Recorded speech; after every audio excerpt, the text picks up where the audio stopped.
כאשר מלך בטרם כל יציר נברא רד נשא כחפצו כל אזי מלך שמו נקרא Shalom, queridísimos Haverim y Haverot, bienvenidos a un video más de nuestra clase de tefilología en koltuvsefarad.com.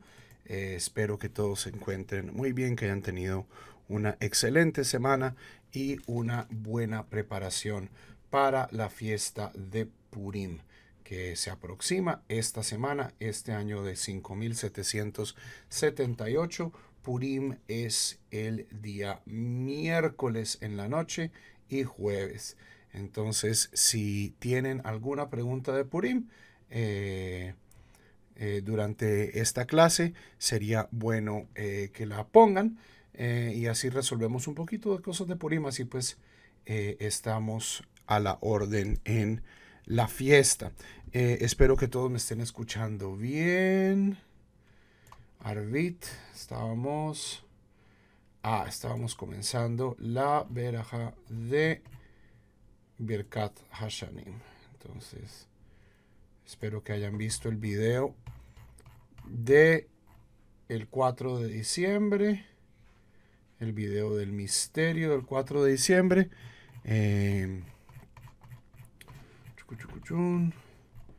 Para Birkat Hashanim. Ok.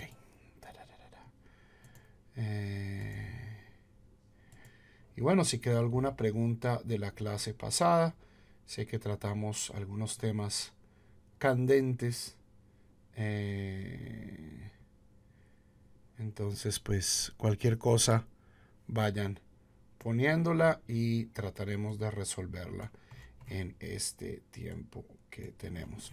Ok, bueno, entonces la clase pasada habíamos quedado justo antecitos de Birkat Hashanim y habíamos dicho que Birkat Hashanim es una bendición para la Parnasá. Viene después de la bendición por la refuá, por la curación, y esta bendición habla de la... una cosa que se me olvidó mencionar la clase anterior, es que especialmente, esto es común en los sidurim más modernos, si ustedes tienen una persona particular por la que estén rezando, por cuya curación estén rezando. O sea, mucha gente me pregunta, ¿cuál es el lugar adecuado para mis tefilot individuales, para mis tefilot personales? Tradicionalmente esto se hace después de terminar la Amidá, en lo que hoy llamamos Tahanun. Entonces, cuando se recita Tahanun, entonces añadimos estas peticiones individuales. Pero especialmente en los sidurim más contemporáneos se ha establecido que, por ejemplo, para rezar por la curación de alguien, es posible hacerlo también en la verajá por la curación de los enfermos. Entonces hay sidurim, el sidur que tenemos aquí, el Kol Tuv Sefarad y el Minhat Rafael, desafortunadamente no son ejemplos de esto, donde antes de llegar aquí a la Hatimá, Baruch Ata Hashem Rofeh Holim, o Rofeh Holei Amo Israel, depende cómo lo diga uno,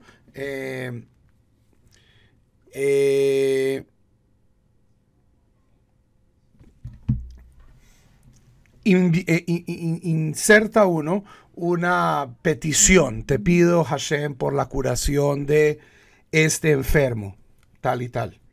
¿Ok? De este enfermo.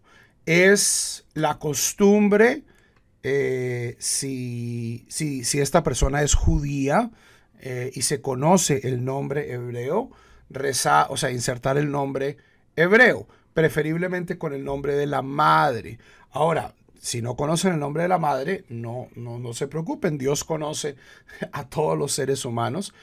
Si la persona no es judía, mucha gente se complica, entonces comienza a decir el nombre de la madre de esta persona es, ¿cierto? Juanito Ben Carmenza. simplemente se dice el nombre de la persona, Juanito Pérez, Juanito Rodríguez, no tiene ningún problema. El Ribono Shel Olam no tiene líos en encontrar, es muchísimo más exacto que Google. Entonces, si ustedes tienen a alguien, a una persona enferma a la que quieran dedicar particular atención en su tefilá, justo, o sea, antes de la Hatima es un buen lugar para hacerlo. Entonces eso se me había olvidado mencionarlo ayer, la clase pasada. Birkat Hashanim. Entonces habíamos hablado de que esta es una bendición por la lluvia y por la parnasá. Desde un punto de vista agrícola, si no hay lluvia, no hay parnasá. Entonces es una bendición que se hace en tiempos de lluvia. Y ya en la clase pasada hablamos en detalle de que se establece, o sea, hubo un debate que básicamente hoy en día ha sido resuelto de manera unánime, donde se dice que nosotros estamos sincronizados con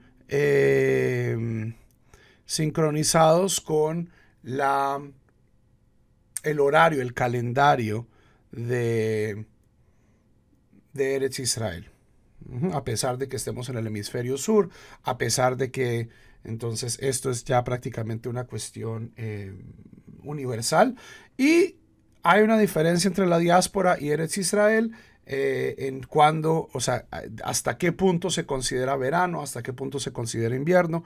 Esto ya lo cubrimos la clase pasada. Si quieren, pues ahí está el video, pueden repasar. Si no, también les recomiendo el video en este canal, en Kol Tuv Sefarad, sobre el misterio del 4 de diciembre. En la liturgia sefaradí hay dos bendiciones completamente diferentes. La bendición por el verano es bastante corta, la bendición por el invierno es bastante más robusta, mientras que en la liturgia ashkenazí es un cambio de un par de palabras. Entonces comencemos con la liturgia sefaradí para el verano, lo que se llama la verajá Barejenu. Entonces, Barejenu Avinu Bechol Maaseh Yadenu Barech Shnatenu Betalelei Ratzon Berajá Undava. Bendícenos nuestro Padre. De nuevo, es una bendición colectiva, es una bendición por la parnasá, por la lluvia de todos. Es cierto, no simplemente la mía, sino por la parnasá de todos. Se me congeló la imagen, entonces estoy tratando de reiniciar aquí el Facebook. Ok, entonces bendícenos nuestro Padre en todas las obras de nuestras manos y bendice nuestros años, betalelei ratzon, con rocíos de favor, barajá undava, bendición y generosidad. ¿Ok? Utehi aharitah, y que sea su final. ¿Ok? Porque, y esto es algo que aquellos que tienen experiencia con la agricultura saben, es muy difícil medir una cosecha hasta el final. Puede que al comienzo haya abundante lluvia, puede que al comienzo haya abundante agua, pero luego puede haber inundaciones. O sea, demasiada agua también es algo, como mucho sol es malo, mucha agua también es malo. Entonces, que en su final, que en el final del año tengamos, o sea, que el resultado final sea Hayim, vida, Sab'a, saciedad, Shalom, paz, Kashanim, Hatovot, Libraja, como los años buenos que han sido para bendición. Kiel Tov umetiv ata umevarej Hashanim. Pues tú eres un Dios bueno y bondadoso, un Dios bueno y bienhechor, que bendice los años. Baruch ata Hashem mevarej Hashanim. Bendito eres tú, Hashem, quien bendice los años. Y respondiendo a la pregunta de Adamo, es en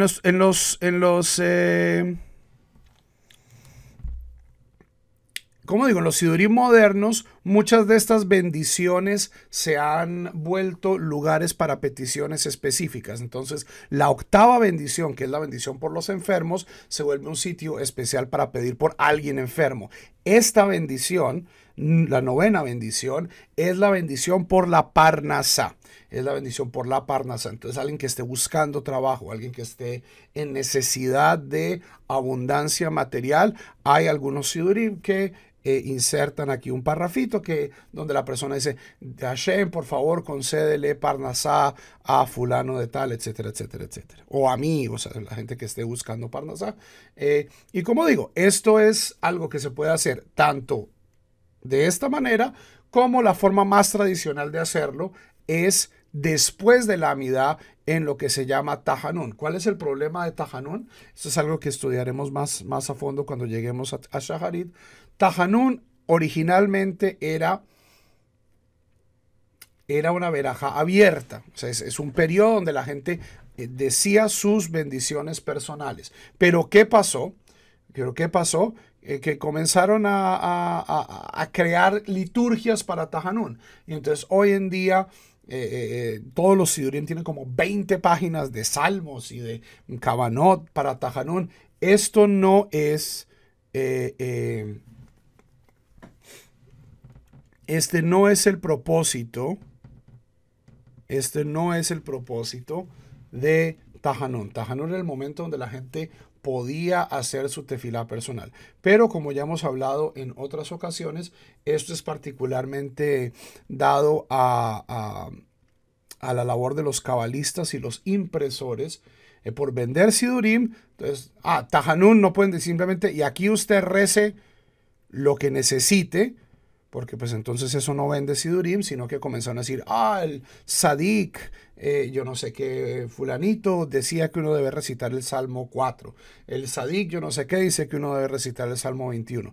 Y Tahanún comenzó a engordar, siendo que era un lugar donde la expectativa es que la gente tuviese su tefilá personal. A mí me sigue pareciendo preferible esto y no interrumpir el flow de la tefilá con competiciones, aunque mucha gente pues le ayuda a enfocarse.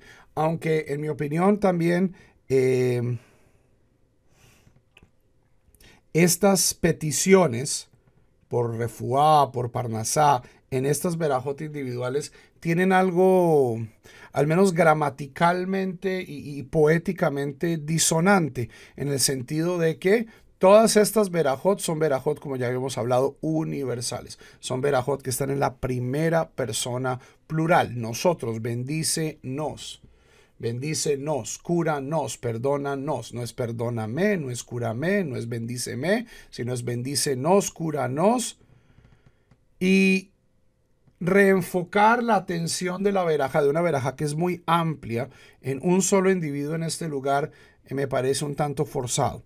Pero pues bueno, es ciertamente una tradición y como ya hablamos la vez pasada, mientras uno no altere fundamentalmente la hatimá de la verajá, está bien. O sea, mientras yo diga Baruch Ata Hashem Mevarech Hashanim, yo puedo introducir toda una serie de adiciones a la tefilá. Y esto no es algo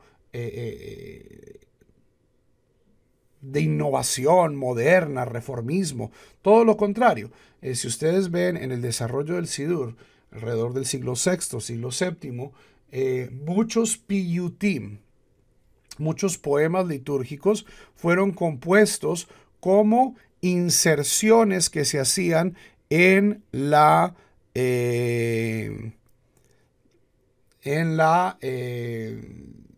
en partes particulares de la repetición de la amidá. Uno de los pocos sitios donde esto ha sobrevivido, por ejemplo, es en las altas fiestas, en Rosh Hashanah y Yom Kippurim, donde piyutim bastante largos sobreviven como parte de la liturgia. Esto era algo que pasaba en las sinagogas de Eretz Israel todos los Shabbat. El paitán componía un yotzer o una geburá. O sea, son poemas que tienen nombres específicos dependiendo de en qué verajá se insertaban. Un ejemplo que es prácticamente hoy universal en la liturgia judía es el Adón. En el Shema de el Shaharit de Shabbat. En el Shema de Shaharit de Shabbat, en la primera verajá antes del Shema, en la verajá Yotzera Meorot, hay un poema larguísimo. El Adon al Kolaman Asim Baruchu Mevorach Befijol Neshama. Un montón de melodías. Es uno de estos poemas que tiene una métrica de 4x4 que es muy fácil. Uno puede ponerle cualquier melodía y prácticamente sale. El Adon no era parte original de la liturgia. El Adon es un piut que fue introducido y ganó popularidad y hoy en día pues prácticamente se añade universalmente. Ustedes ven en el Sidur de Rav Saadia Gaon, no está el Adón. Ustedes ven en el Sidur del Rambam, no está el Adón. Pero ustedes ven hoy en la mayoría de los Sidurim, tanto Ashkenazim como Sefaradim, y en la Berajá matutina del Shema de Shabbat, tienen ahí un el Adón. Entonces, mientras yo no altere la Hatimá, hay una gran capacidad de, como se dice en inglés, customizing. Yo puedo añadir, y en efecto siempre se ha hecho, añadir extensiones de la tefila.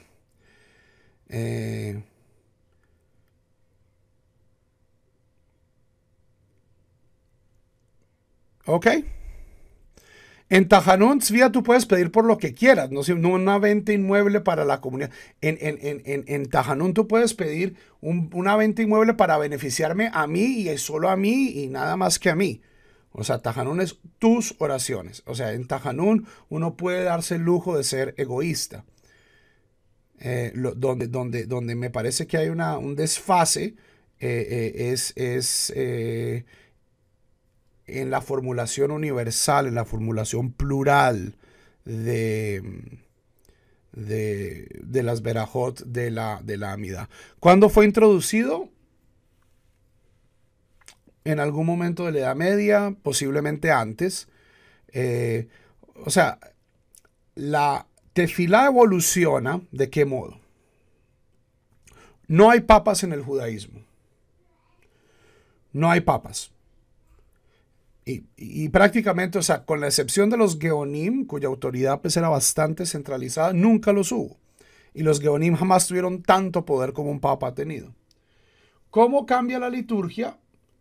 Una comunidad o un grupo comienza a añadir cosas o a quitar cosas o a cambiar cosas.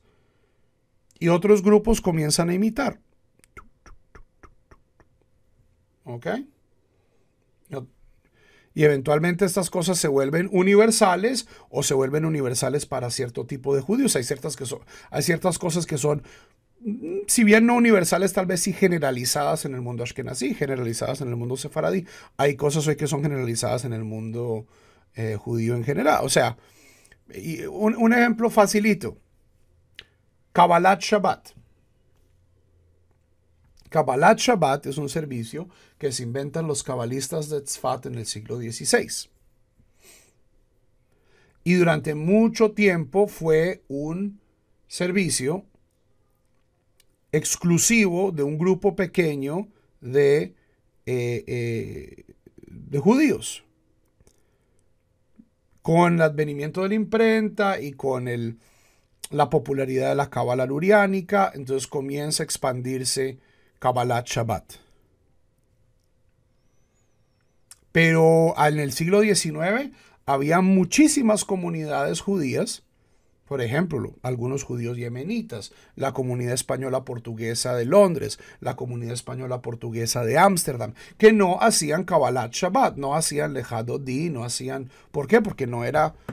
Hoy en día podemos decir que el Kabbalat Shabbat es prácticamente universal. Conozco muy pocos judíos que... No, en efecto, no conozco ningún grupo judío, ni siquiera reformistas, reconstruccionistas, que no haga alguna forma de Kabbalat Shabbat. Entonces, algo que hoy en día es un minhag universal. ¿Y cómo comenzó? Comenzó con un pequeño grupo de cabalistas y se fue expandiendo. Entonces, así es que cambia la liturgia. ¿Por qué es la costumbre apoyar la cabeza en la mano en Tajanún? Porque la posición original de Tajanún es postración completa, es ishtahavaya, es echarse al piso de cara al piso. Pero eventualmente a la gente esto le pareció, uy, esto es muy como muy musulmán o no nos gusta, entonces o qué pereza o la espalda me duele, y la gente pues comenzó a hacerlo de una manera mucho más simbólica que literal. Pues ustedes leen el Rambam en Hilhot Tefilá, capítulo 5, y dice, después de la tefilá, uno se echa de cara al piso con las manos extendidas, y esto es ishtahavaya, y en ese momento es que decimos tajanun. ¿Ok?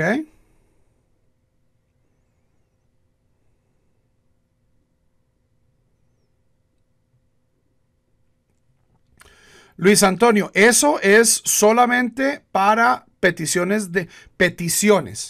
En Shabbat lo que no podemos agregar son peticiones, pero la gente, especialmente en el mundo ashkenazí, se acostumbró a que cuando se sacaba la Torah se pedía por los enfermos, y por eso es que se modifica el Misheberach, la petición por los enfermos, y se añade, y a pesar de que en Shabbat no se hacen peticiones, igual pues pedimos. Shabbat himilizokur furáculo balaboj hasta bagalo bisman caribe no maramen. Pero eso es solo para peticiones de el Ketoret no es universal.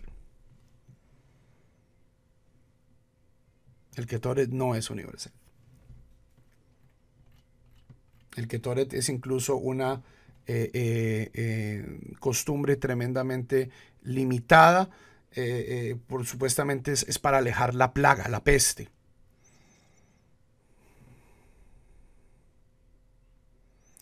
René, no entiendo la pregunta.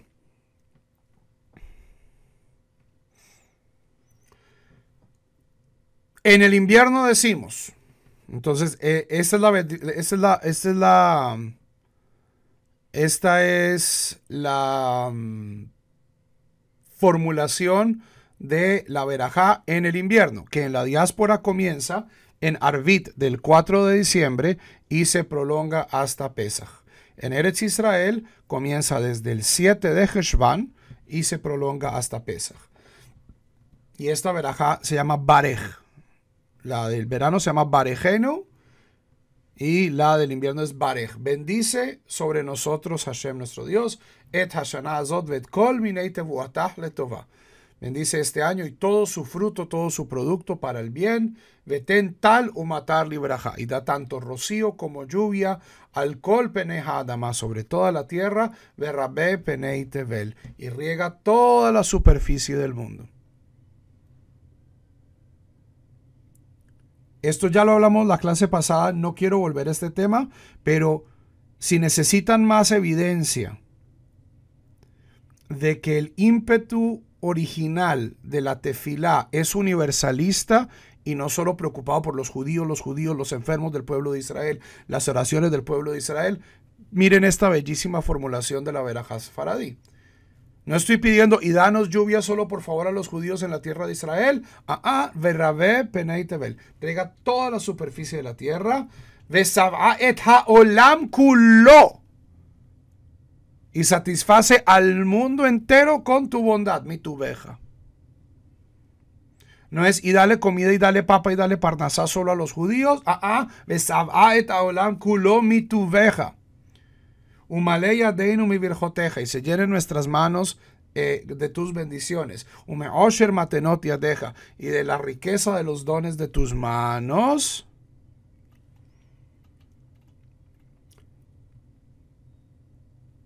Shomra vehatzila shanazo mikol davarra o mikol minei mashchit mikol minei puranot.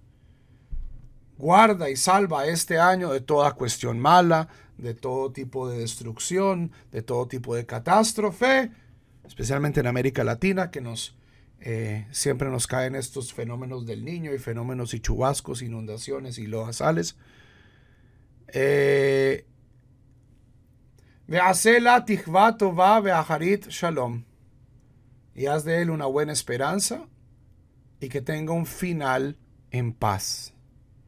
Es decir, que al final de este año tengamos nosotros paz. Huz verahem aleja de alcohol tebuatah uferoteja. Ten piedad y compasión de este año y de todo su producto y de sus frutos. Uvarejach bigishmei ratzon berajah dava. Y bendice a este año, bendícelo con las lluvias de tu voluntad, bendición y generosidad, abundancia.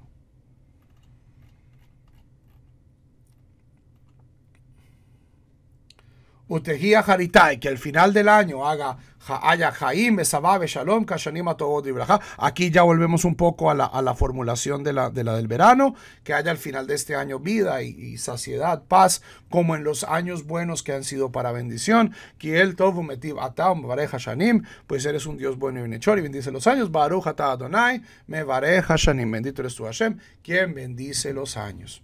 Entonces aquí tenemos una bendición tremendamente amplia, tremendamente universal, enfocada en todo el mundo, pero enfocado más que todo también en la cuestión de las lluvias. ¿Ok? ¿Qué pasa si uno se equivoca de temporada en la verajá del verano, del invierno y viceversa? Debe volver a repetir.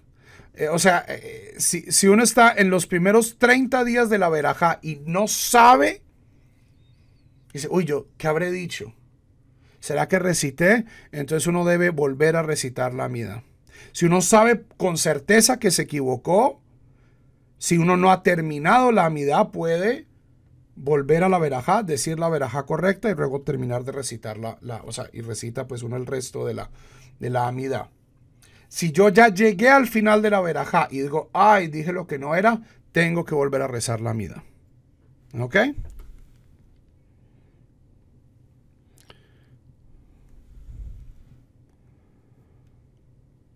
René pregunta, ¿en el mundo actual es necesario que la oración sea para beneficio de todos a través de Hashem?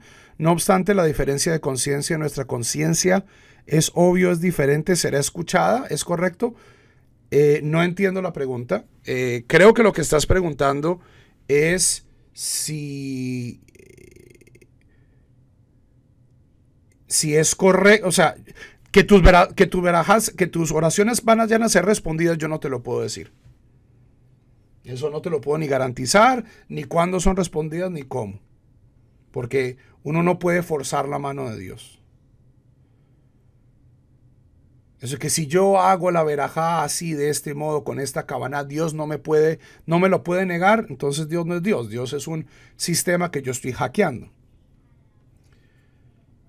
Si lo que estás preguntando es hasta dónde se extiende el nosotros de esta verajá, si incluye también no judíos, si incluye también eso, yo creo que es cuestión de tu cabana.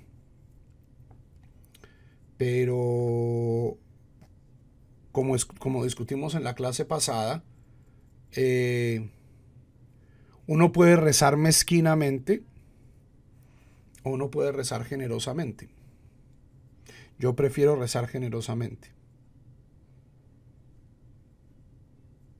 Yo prefiero rezar por gente que no reza por mí. Yo prefiero rezar por el bien de incluso aquellos que me desean mal, o de aquellos para los cuales soy irrelevante. Yo creo que es parte del musar del pueblo judío.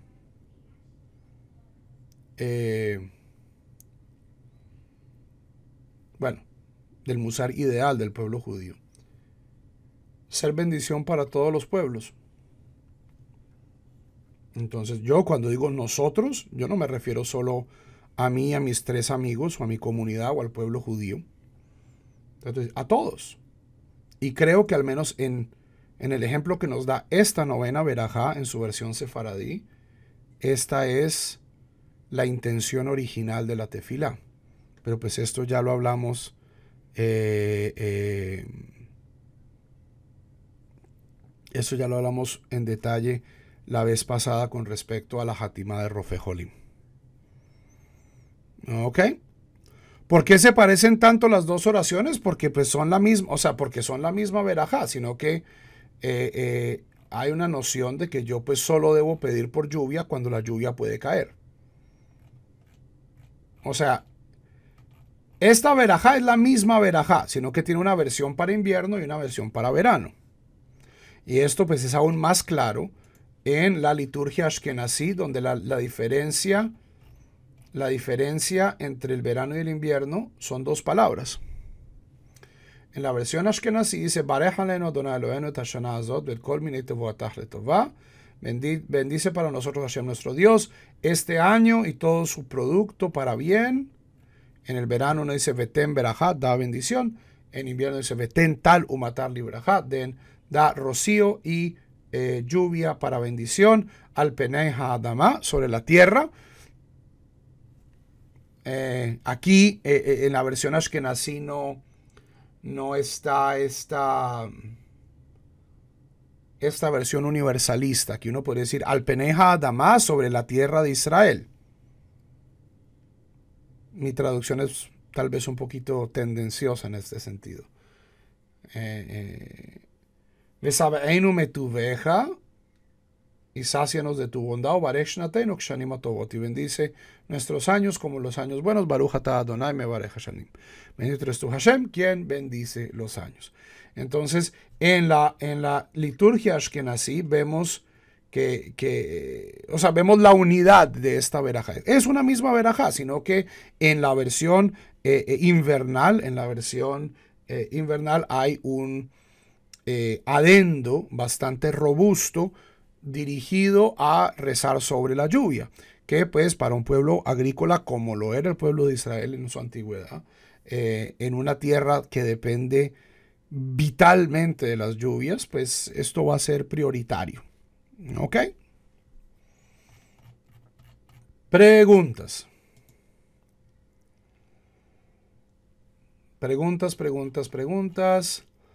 Y también les recuerdo, hoy, dado que este próximo miércoles es Purim, también preguntas de Purim.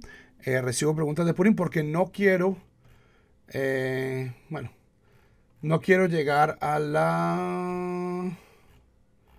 a Birkat Minim. Birkat Minim nos va a tomar un tiempo, que es una bendición complicada. ¿Ok? Entonces, si tenemos preguntas sobre Purim, alcanzamos a cubrir un poquito más de trecho.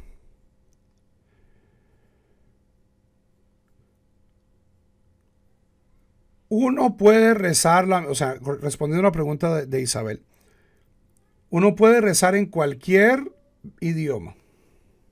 Puedo rezar en español, puedo rezar en transliteración, puedo rezar en hebreo.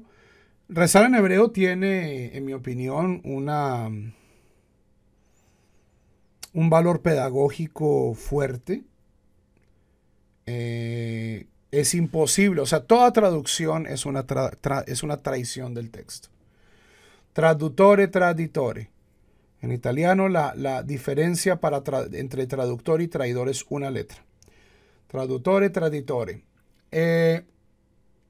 Toda traducción es una traición. Entonces, si yo quiero verdaderamente entender qué es lo que estoy rezando, voy a tener que rezarlo en hebreo. Eso no significa que una persona que esté rezando en español no cumple. Una persona sí cumple. Mi consejo a nivel, yo diría, heurístico, propedéutico, sería comenzar a rezar en español. La gente que comienza a rezar en español. Especialmente aquellos que rezan de un siddur, donde estén las 3 columnas. Luego, cuando yo ya esté familiarizado con el contenido de la tefilá, comenzar a hacer las hatimot en hebreo.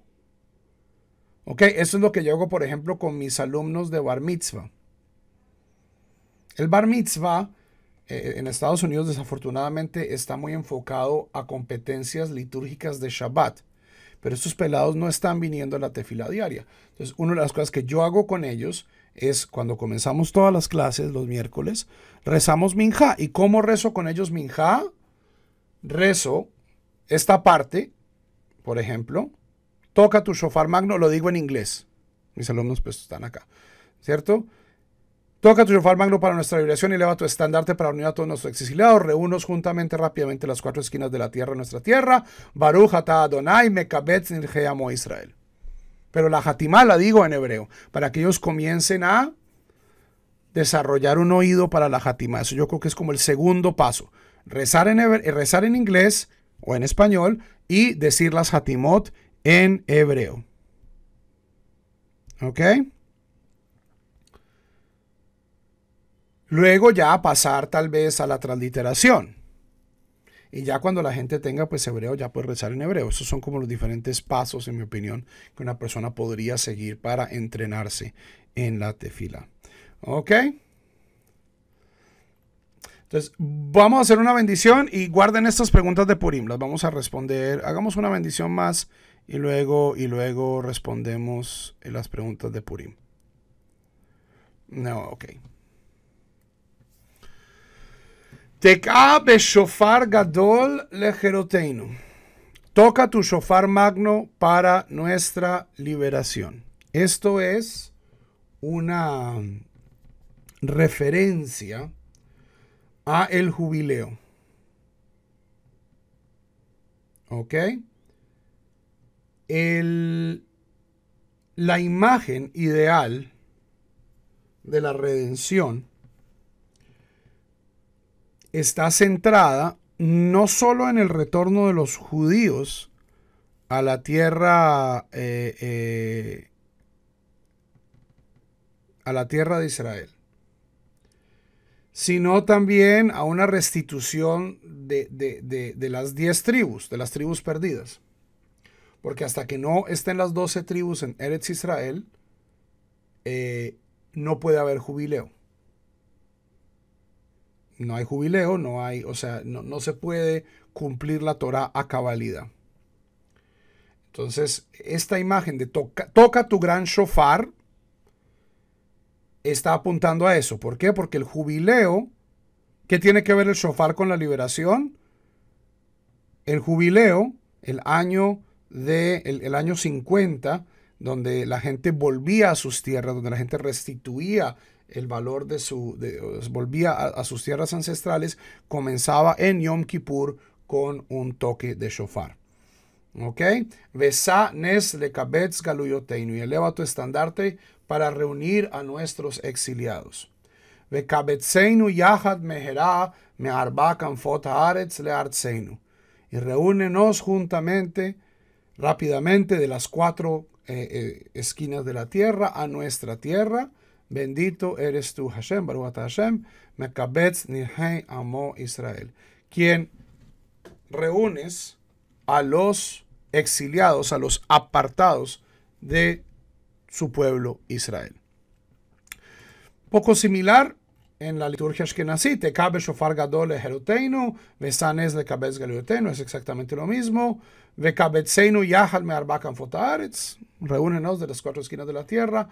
Baruch atah Hashem, Mekabetz nihei amo Israel. Bendito eres tú, Hashem, quien reúne a los expulsados del pueblo de Israel.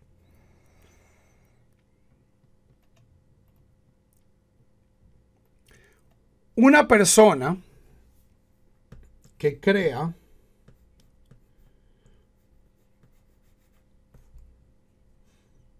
como dijo Jack el Destripador, vamos por partes.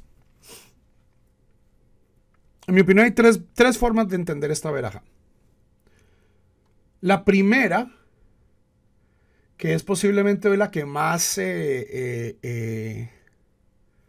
adeptos tiene, es una versión limitada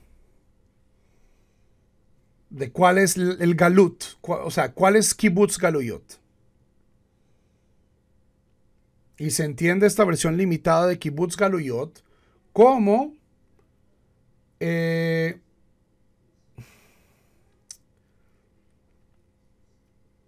solo los judíos. Entonces, los judíos de Yemen, los judíos de Polonia, los judíos, finalmente tal vez los judíos de Etiopía, todos los judíos de Etiopía, porque algunos de ellos no los han dejado hacer aliyá, etcétera, etcétera, etcétera. Y esto es en efecto como el kibbutz galuyot es uno de los valores al menos que dice Israel que está haciendo. Nosotros estamos reuniendo a todas las diásporas. Ok. Es interesante, pero en mi opinión es un tanto limitado. ¿Cuál es la segunda forma de entender esta verajá? La segunda forma posible de entender esta verajá. Desde una perspectiva bastante más mesiánica. No mesiánico en el sentido de los panderetos estos que dicen que son judíos. No, o sea, mesiánico en el sentido de una visión de Mashiach, y es que van a aparecer las tribus perdidas. Que van a aparecer las tribus perdidas.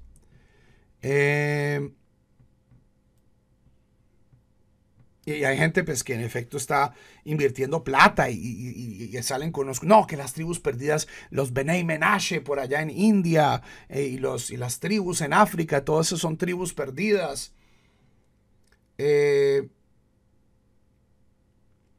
Ok, si uno cree que las tribus perdidas en efecto están perdidas y han mantenido su identidad israelita, esto es una posibilidad, pero yo no lo creo. O sea, la segunda imagen es bastante optimista. Dice, las 10 tribus, la tribu de Gad y la tribu de Rubén y la tribu de Shimón van a volver. La cuestión es, o sea, hoy nosotros tenemos salvo lugares de la Amazonía y de Papúa Nueva Guinea, nosotros más o menos sabemos, o sea, tenemos un mapa antropológicamente robusto de la humanidad, y estas tribus no han aparecido por ningún lado.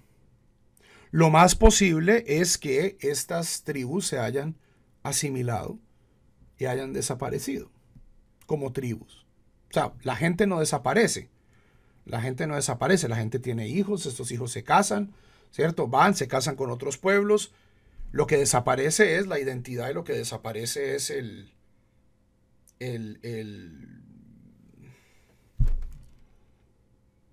la cultura. Entonces, a pesar de que esta imagen, o sea, en efecto creo que esto es lo que están aludiendo los rabinos teniendo esta imagen del shofar, del jubileo. Las 10 tribus van a volver porque ellos en efecto pensaban que las tribus estaban perdidas, pero que ellos todavía se identificaban como judíos. Hoy en día, con lo que sabemos antropológicamente del mundo, creo que esta visión, a pesar de ser muy optimista, no es posible. Lo que yo sugeriría como una tercera visión de este Kibbutz Galuyot es una versión refinada de la segunda, tal vez tremendamente optimista y mesiánica de algún modo. Y es: las 10 tribus de Israel, las tribus perdidas, existieron. Hoy ya no existen. ¿Quiénes son los descendientes de estas tribus perdidas? ¿Quiénes son los descendientes?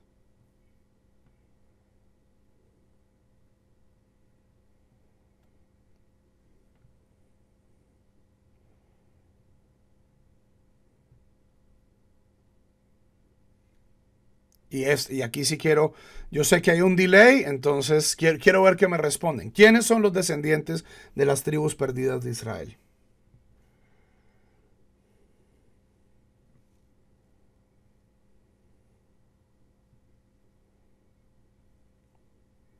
Tenemos como 20 segundos de delay.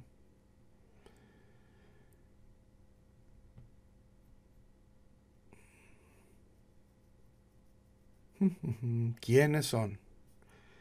¿Son tribus en África? ¿Son tribus en... ¡Todos!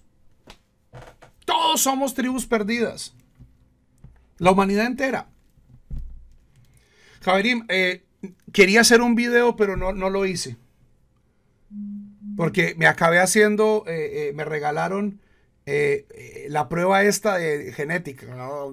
Y se hace uno y le dicen, tú eres yo no sé qué, tanto por ciento ibérico y tanto por ciento italiano. Lo que estas pruebas genéticas prueban, no todos los judíos, toda la humanidad. Toda la humanidad. Las tribus fueron exiliadas hace 3000 años, Javerim. 3000 años. los descendientes, o sea, ustedes, hagan la matemática. Gente que vivió hace 3000 años, ¿quién carga su material genético? Todos nosotros. Entonces yo me hice esta prueba de ADN y salieron cosas que yo sospechaba. Ciertamente un porcentaje español, un porcentaje amerindio, un porcentaje africano, un porcentaje sefaradí, pero también salió finlandés, 4%. No nosotros los judíos, toda la humanidad. Toda. 4% finlandés, 2% micronesio, o sea, micronesio, Moana, Maui. O sea, mi familia, ¿de dónde se va a ser Micronesia? Porque la vida da muchas vueltas, Javerim.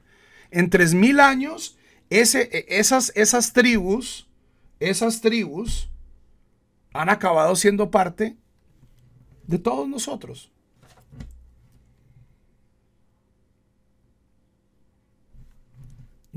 Cuando yo leo esta verajá, ahora, esto soy yo.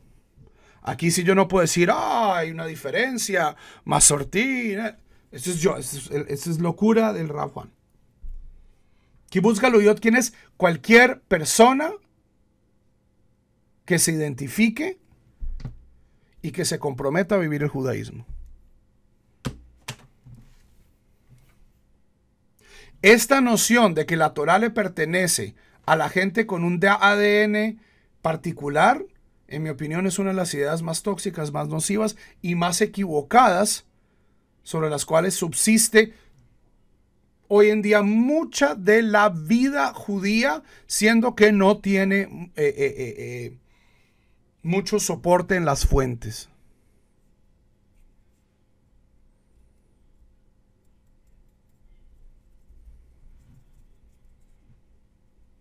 Mekabetz Nirjei Amo Israel. ¿Quiénes son los exiliados del pueblo de Israel? No son solo los Hanusim en América Latina, las tribus perdidas del África. Porque eso es decir, entonces solo la gente que tiene un ADN particular. Porque este ADN ya está en todos nosotros. O sea, esto es lo que también hemos discutido, no en esta clase en particular. Javerim, ¿quiénes son Benei David? En la idea tradicional del Mashiach. El Mashiach tiene que ser descendiente de David. Matemáticamente, o sea, ustedes cuánto creen, qué porcentaje de la humanidad es descendiente del rey David? Yo no diría que todo, que es un solo individuo, pero sí una buena parte de la humanidad. No sé, 20%, 30%. Rey David tuvo muchos hijos. Hagan la matemática.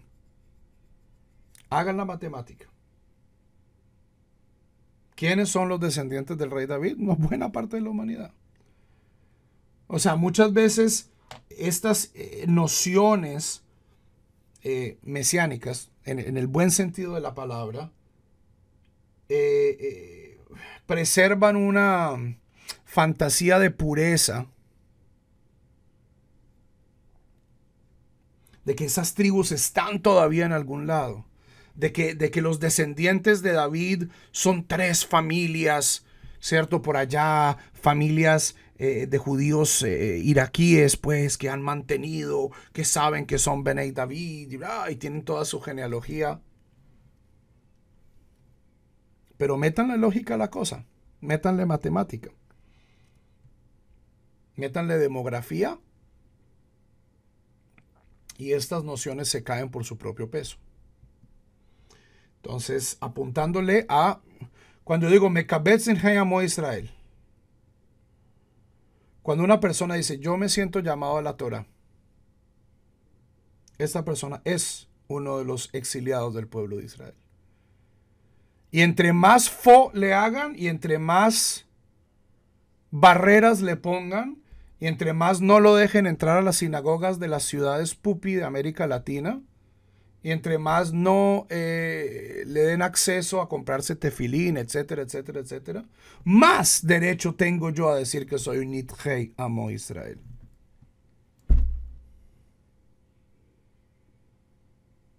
Más derecho tengo a decir, yo soy uno de los expulsados, yo soy uno de los apartados del pueblo de Israel. No es una cuestión genetista, racista, de que, ay, mis ancestros sefarditas. Es yo quiero ser parte del pueblo de Israel y me aleja por un lado la distancia, pero aquí también hay otro tipo de obstáculos.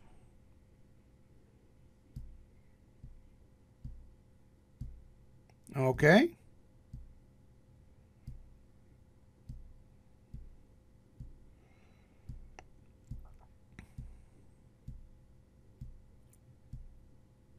Y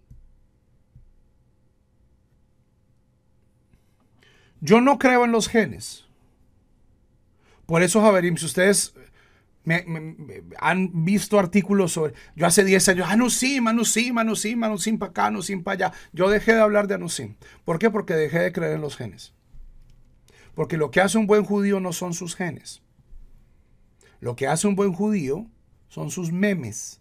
Es lo que está aquí adentro, es lo que está acá adentro. Irrelevante si la persona desciende o no de judíos. Javerim, 10% de la población norteamericana tiene un abuelo judío. 10%, 30 millones de gringos tienen al menos un abuelo judío.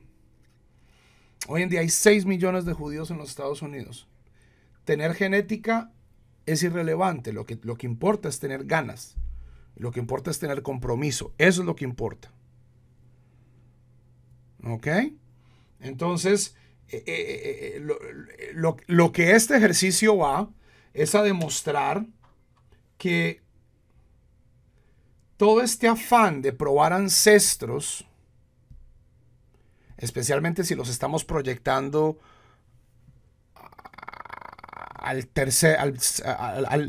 hace 3 milenios, es una búsqueda ociosa. Javerim, más o menos entre 20 y 30% de los primeros habitantes hispanos de América Latina eran de origen sefardita. ¿Eso qué significa? Que todos tenemos sangre sefardita. ¿Y eso qué significa? O sea, sigan la lógica, que es absolutamente irrelevante. Que yo no puedo esperar a que a mí me hagan un desfile. Porque todo el mundo tiene el mismo pedigrí que yo. Lo que me va a diferenciar, ¿ok? Es las ganas que yo le ponga a esto. No mi ancestro. Yo conozco cristianos muy piadosos acá que son Kohanim. Son hijos y nietos y halágicamente judíos. Y tienen toda la pureza de sangre que quieran. Y están en otro cuento. Y viceversa. ¿Ok?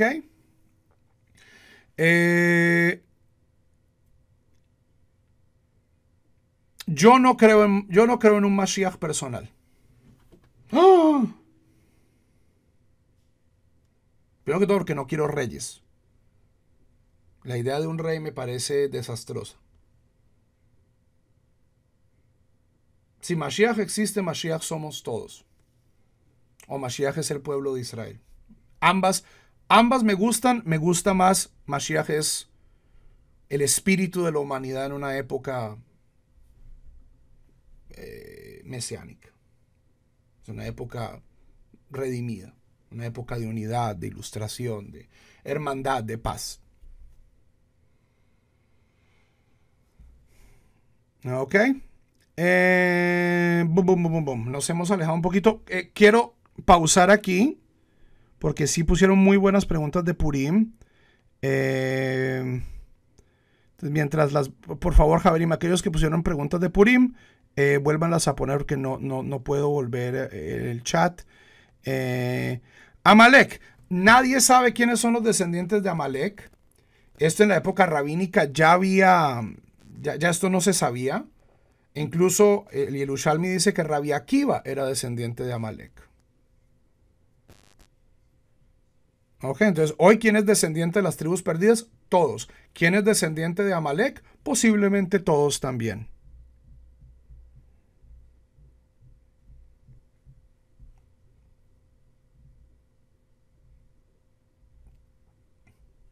¿Por qué? Porque, Javerim, sus genes no los determinan. Esta noción de que, y usted porque tiene unos genes particulares va a ser malo. Si Dios funciona así, ese Dios no me gusta.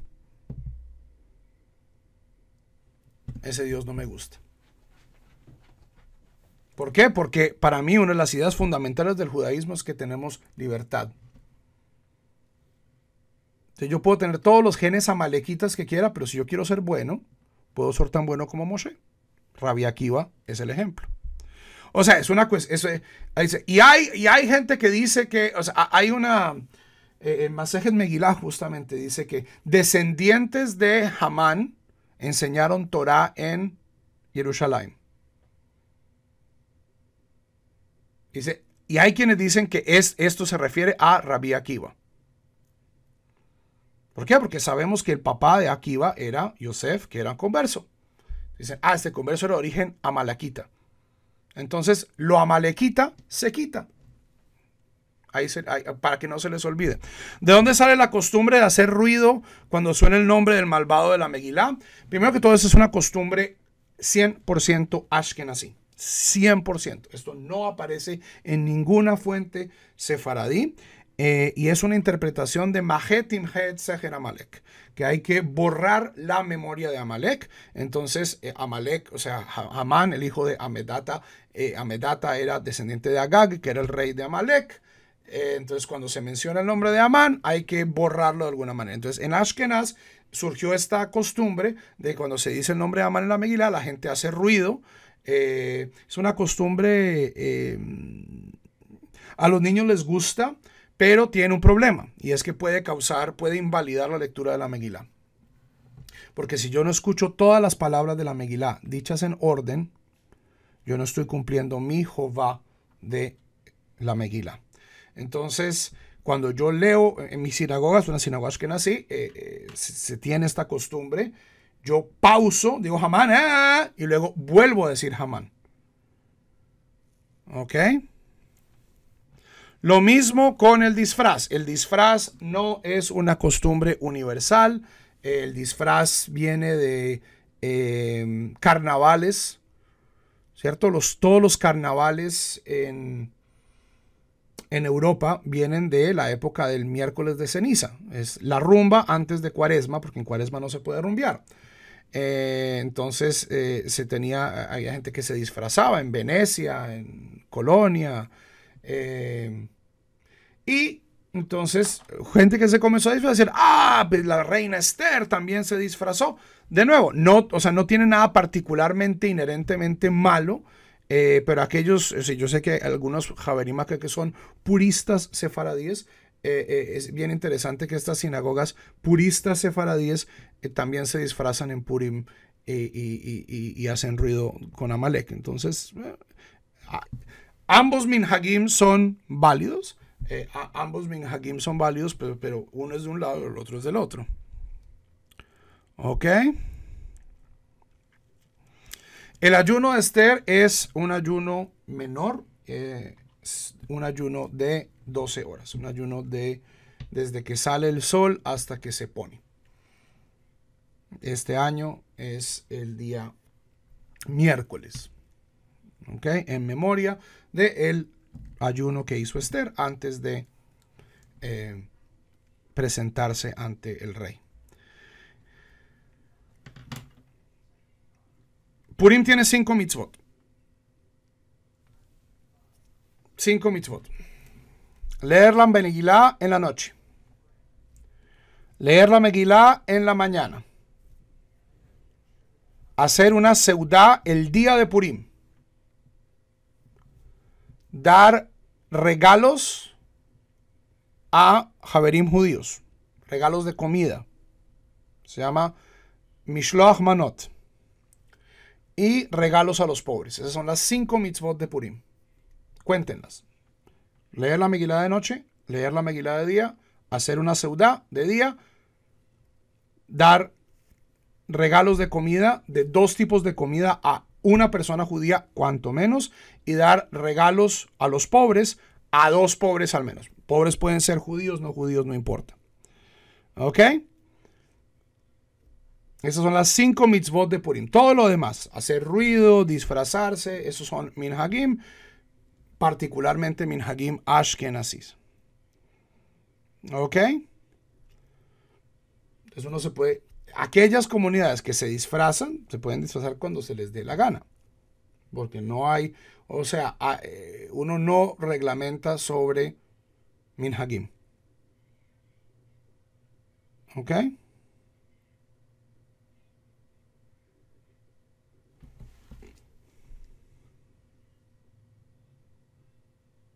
No, los pobres tienen que ser humanos.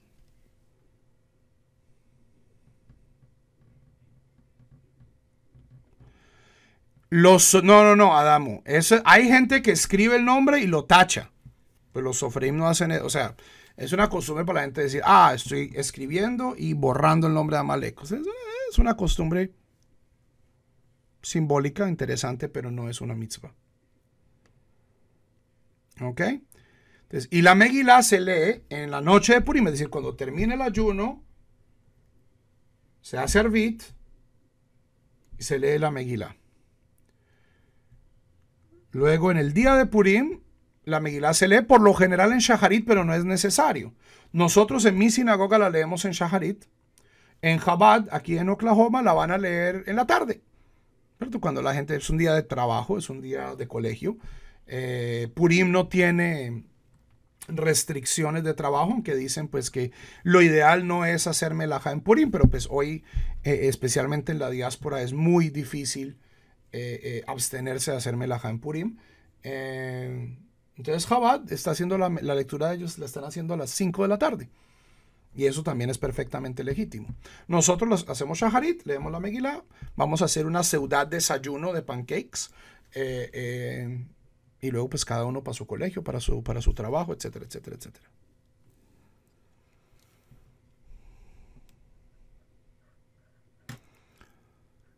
¿Qué tipo de comida se obsequia? Cualquier tipo de comida, siempre y cuando sean 2 tipos de comida. ¿Ok? ¿Qué clasifica un tipo de comida? La verajá.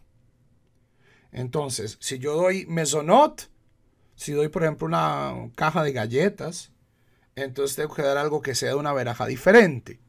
Por ejemplo, fruta, etz. Hoy en día, esto de Mishloach Manot, es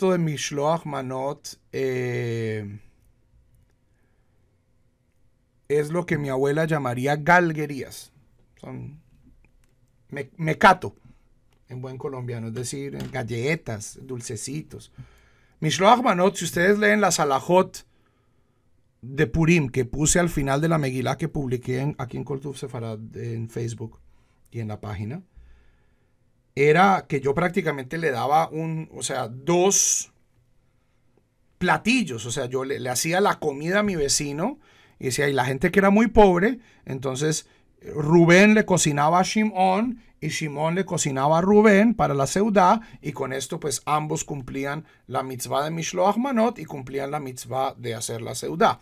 Entonces puede ser, o sea, yo con una bolsa, con una galleta y una caja de uvas pasas, cumplo la mitzvah. Originalmente yo le llevaba a la gente, ¿cierto?, una sopa y un pan para que cumplieran la seudá. O sea, depende pues de las costumbres de cada comunidad. ¿Ok? El ayuno no comienza desde la noche anterior. Todos los únicos ayunos de 26 horas en el judaísmo son Yom Kippur y Tisha B'Av. Punto. Pare de contar, no hay más. Todos los demás ayunos son ayunos menores. Comienzan desde que sale el sol hasta que se oculta y son ayunos que, especialmente el ayuno de Esther, o el ayuno del primogénito, por ejemplo, son minhagim. Es decir, si yo me siento mal, si me enfermo, las mujeres que están amamantando, las mujeres embarazadas, están exentas de este ayuno. Ya el ayuno de Tisha B'Av y Yom Kippur es un poquito más estricto, pero pues no se vuelvan locos por este ayuno. La mala noticia, Javerot. Yo solo cumplo la mitzvah de leer la Megilá si leo la Megilá de una Megilá kasher, escrita en pergamino. Pare de contar.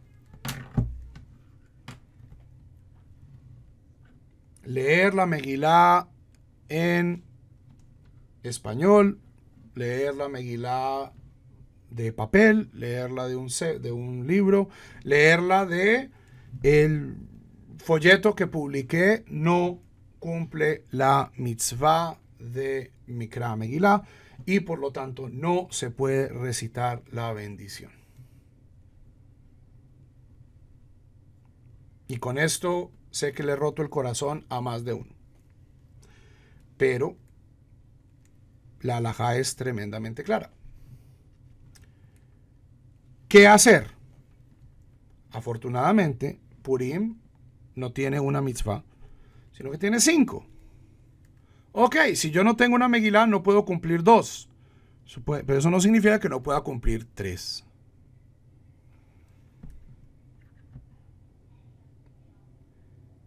Si no tengo una Megilá, puedo leer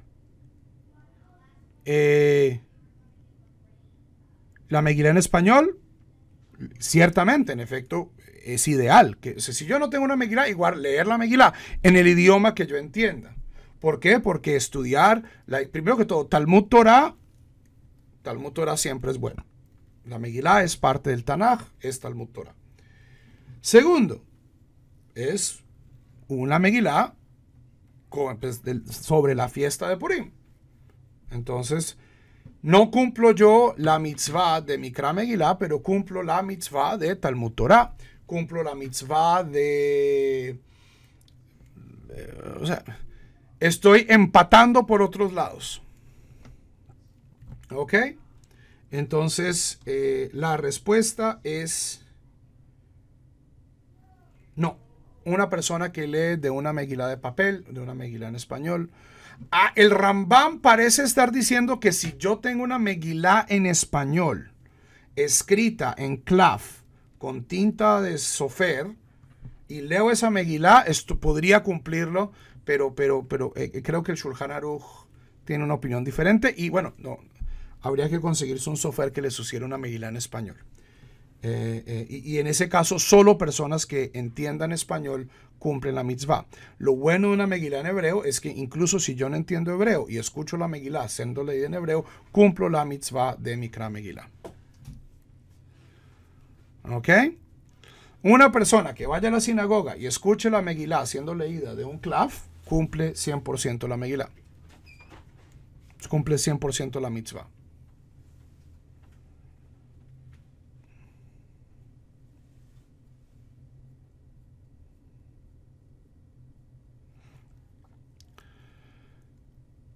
Lo de los disfraces es minhag, entonces legislar sobre minhagim es ocioso en mi opinión. Aquellas comunidades que se vayan a disfrazar utilicen un buen sentido, su sentido común. Cada comunidad tiene sus nociones de tzniut y sus nociones de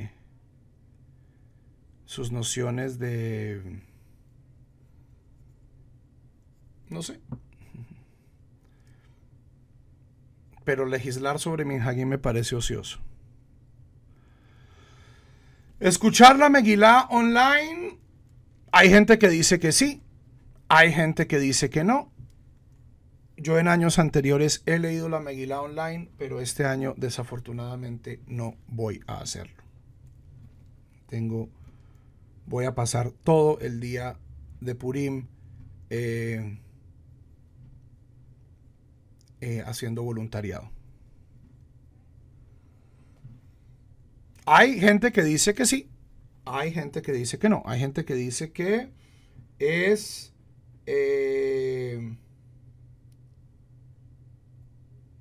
hay gente que dice que esto es como ir un shofar. El shofar debe ser escuchado en vivo.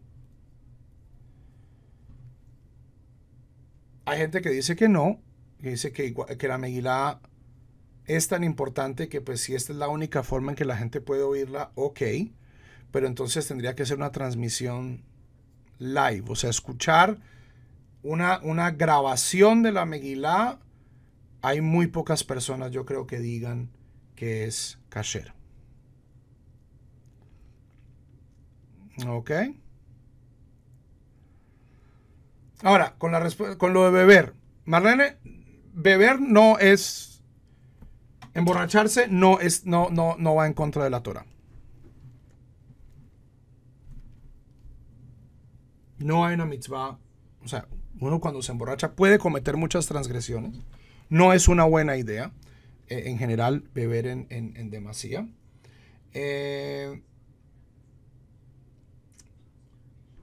El Talmud dice de manera inequívoca que una persona debe beber en Purim ad de lo yada, hasta no saber la diferencia entre Hamán y Mordejai.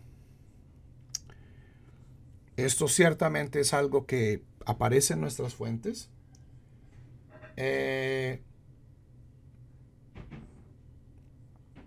Ha sido codificado en las alajot de Purim, están ahí disponibles para todo el mundo. Pero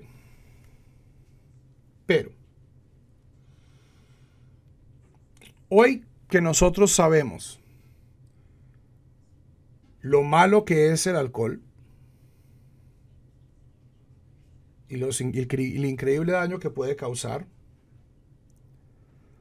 una persona que no quiera beber en Purim, en mi opinión, no tiene por qué hacerlo. Y una persona a la cual el alcohol le haga daño, o una persona alcohólica que esté tratando de alejarse del alcohol, en mi opinión, no solo no debe beber en Purim, sino que no puede beber en Purim. Hay 5 mitzvot en Purim. Megilá 1, Megilá 2, Seudá, Matanot Levionim, Mishloach Manot. Emborracharse no es una mitzvah en Purim. Disfrazarse no es una mitzvah en Purim. Gritar el nombre de oscurecer el nombre de Hamán no es una mitzvah en Purim. Es un minhag. Hay minhag buenos y hay minhag malos. ¿Ok? Entonces, si ustedes están en un sitio seguro, no son alcohólicos, no van a tener que manejar, ¿pueden hacer una fiesta de Purim? Sí. ¿Pueden beber? Sí. ¿Pueden beber un poquito más de lo normal? Mucha gente lo hace. Yo, por ejemplo, este Purim no pienso beber. ¿Por qué? Porque voy a estar todo el día voluntario. O sea, después de la Megilá voy a ir a hacer de voluntario en un programa para juventudes en riesgo. Llegar borracho, pues, no es buen ejemplo. El Rambam, vayan y estudien esas alajot, que son bien bonitas. El Rambam dice, mire, ¿cuál es la mitzvah más importante de Purim?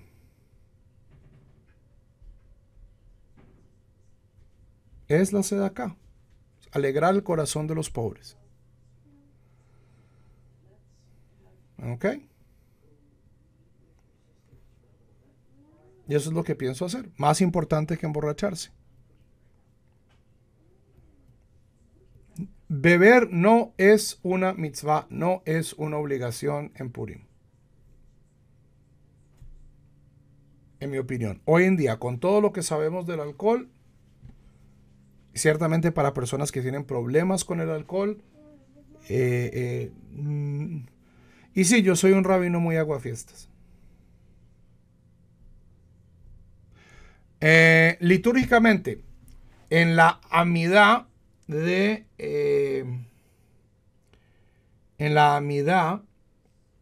Purim se añade Veal Hanisim, como en Hanukkah. En la penúltima verajá de la amidá se añade un Veal Hanisim.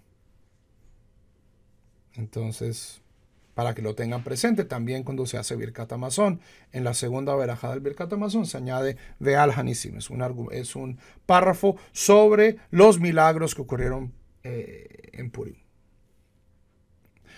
Ahora, la pregunta sobre el Mahazita, el Zeher le Mahazita Shekel. Zeher le Mahazita Shekel.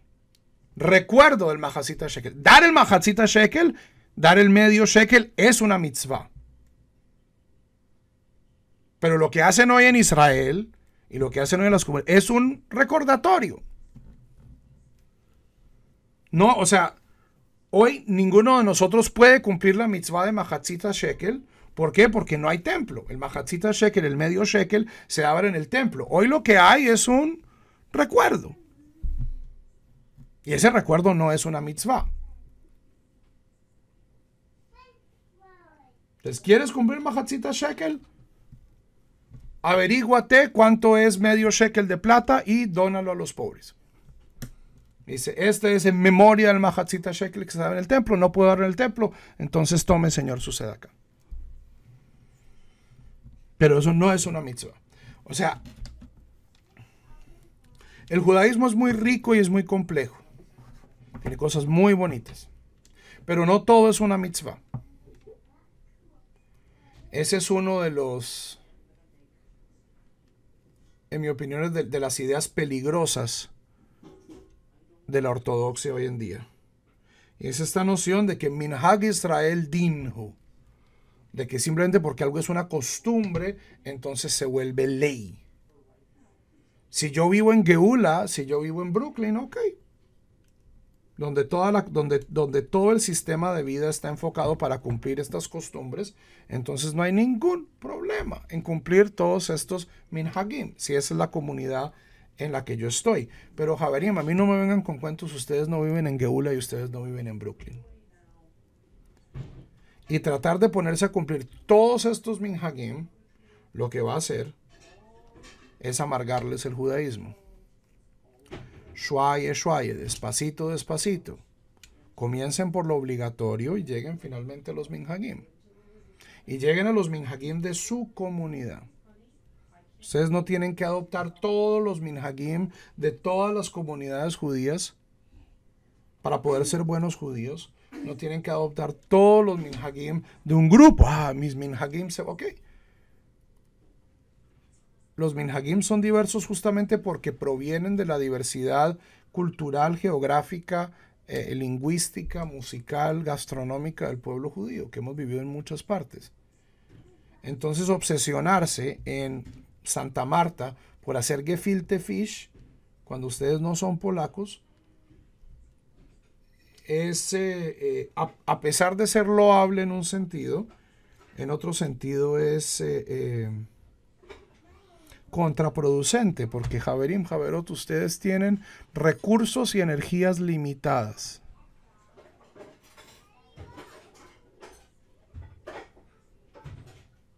Traten de invertir sus energías y su dinero y su tiempo en las cosas que sí son obligatorias y no en las cosas que son como decían los rabinos de bendita memoria, los entremeses de la Kedusha. Hay que ir, o sea, la gente que está comenzando, enfóquense en lo obligatorio. Lo periférico, esos son adornos. Eso es relleno. El relleno es importante, Javerim. O sea, eventualmente, o sea, comer solo lo necesario, solo lo obligatorio, pues acaba siendo aburridorcísimo, ¿cierto? Si yo me mantengo a punta de 3 malteadas de proteína con sabor a brócoli, puede que yo tenga todas las vitaminas, los nutrientes que yo necesite. Eventualmente, pues si me quiero comer un chocolate, me quiero comer una fruta. O sea, el judaísmo tampoco puede ser simplemente una cuestión de obligaciones. Pero para aquellos que estamos comenzando, para aquellos que están comenzando, comiencen por lo obligatorio. Porque en el fondo, no se trata de que a mí me quieran en Brooklyn, o que me quieran en Geula, o que me acepten en Israel.